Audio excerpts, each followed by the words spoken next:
ছুটির দিনগুলো সবার কাছেই কিন্তু স্পেশাল, আমার কাছেও স্পেশাল, তবে অন্য দিক দিয়ে।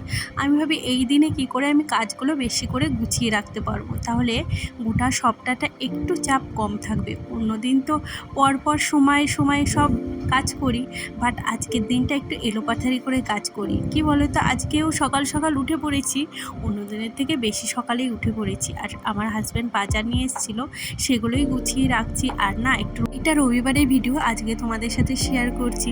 আর আজকে না ভেবেছি একটু বেলায় রান্না করবো। আর কি বলতো, এই দিনটাই সবাই একটু রেস্ট নেয়, নিজের মতো কাটায়। বাট বাড়ির বউদের কিন্তু কোনোদিনও ছুটি হয় না, এই দিনটা তাদের কাজের চাপটা একটু বেশিই পড়ে। হ্যাঁ, মাসে আমরা সপ্তাহে তো ঘুরতে যেতেই পারি না, মাসে একদিনও যাই কিনা সেটাই সন্দেহ। যাই হোক, আজকে মোটামুটি ভাবছি মোছামুছিগুলো করে নেব, যেহেতু অন্য দিন না মানে সেইভাবে টাইম আর ঠিক হয়ে পারে না। কি বলতো, ওই সমস্ত কাজ করতে করতে ঠিক 1টা-1:30 বেজে যায়। বাট আজকে একটু দেরি হলেও কোনো অসুবিধা নেই, সকালবেলায় সবাইকে সিদ্ধ ভাত দিয়ে দিয়েছি বাড়ির।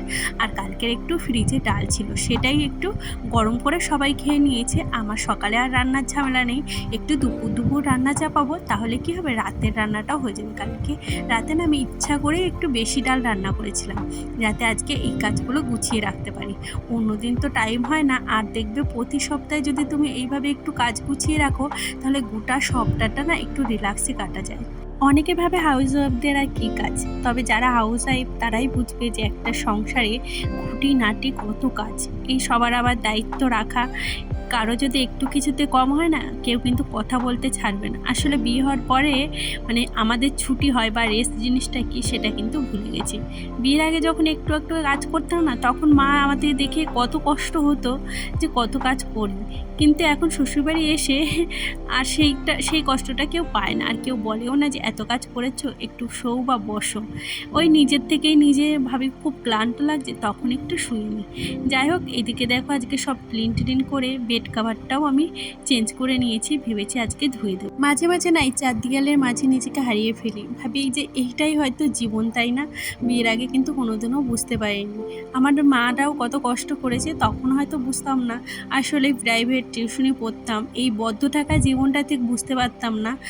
আমি বলতাম, কি করো মা সারাদিন, তুমি কি করো? এখন বুঝতে পারি মা কতটা কাজ করে।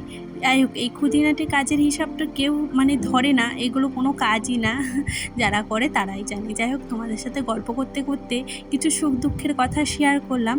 আর আমার দেখো ঘর কিন্তু পুরো ক্লিনও হয়ে গেছে। আর ঘর ক্লিন হলে না নিজের কাছে একটু বেশিই ভালো লাগে, তাই না? সংসারটা যেহেতু নিজের, বিয়ের পর সেহেতু নিজেরই পরিষ্কার পরিচ্ছন্ন রাখার দায়িত্ব। তবে হ্যাঁ, খুশি মনে কাজ করলে কিন্তু সেটা আর বোঝা মনে হয় না, যেটা আমি মনে করি ঘর বারান্দা পরিষ্কার রাখলে না নিজেকে আরও মানে ভালো লাগে। যাই হোক, এখন চলে এসেছি রান্না করতে, খালি গল্প করলেই তো হবে না, রাতের আর দিনের রান্নাটা একেবারেই কমপ্লিট করব। আর আগে না আমি সব মানে ধুয়ে ফ্রিজে রেখে দিয়েছিলাম, কেটে কুটে ফ্রিজে রেখেছিলাম, সেগুলো তোমাদের আর দেখাইনি। ওই 1-1.5 ঘন্টা কি 1.25 ঘন্টা ঘরের জন্য দিয়েছি আজকে। আর ভাবলাম একেবারে রান্না করে স্নান করে ফ্রেশ হয়ে একেবারে পুজো দেবো, না হলে না ওই স্নান করে এসে আবার রান্না করব, তাহলে কি বলো তো, স্নান করে আমি রেস্টটা নিতে পারবো। এর মধ্যে আনিশাকে 2বার খাইয়ে দিয়েছি, আর কি বলতো ফলও কেটে দিয়েছি। এখন মোটামুটি রান্না কমপ্লিট হতে হতে ওই 2টো বাজবে, তারপরে স্নান করে আসবো। এর মধ্যে কিন্তু অনেকগুলো কাচাকাচিও করে নিয়েছি। কি বলতো, আজকে অনেকটাই বেলা হয়ে গেছে, আমার মনে হচ্ছে না 2টোর মধ্যে হবে, ওই 3টে বেজে গেছিলো। যাই হোক, আমার তো 2 দিনের ভিডিও শ্যুট করা, তাই অতটা মনে নেই, অনেকটা বেলাই সেদিন হয়েছিল। আর জানো তো, খারকোল পাতা বাটা আমি ভীষণ ভালো খাই। তারপরে সন্ধ্যাবেলায় যে ওর বাবা ওর জন্য খাবার এনেছিল, আমার জন্য একটু এনেছিল, তো সেটাই খাচ্ছিলাম। তো আজকের ভিডিওটা আমি এখানেই শেষ করলাম। ভিডিওটা ভালো লাগলে প্লিজ একটা লাইক আর কমেন্ট করে পাশে থেকো। আজকের মতো টাটা।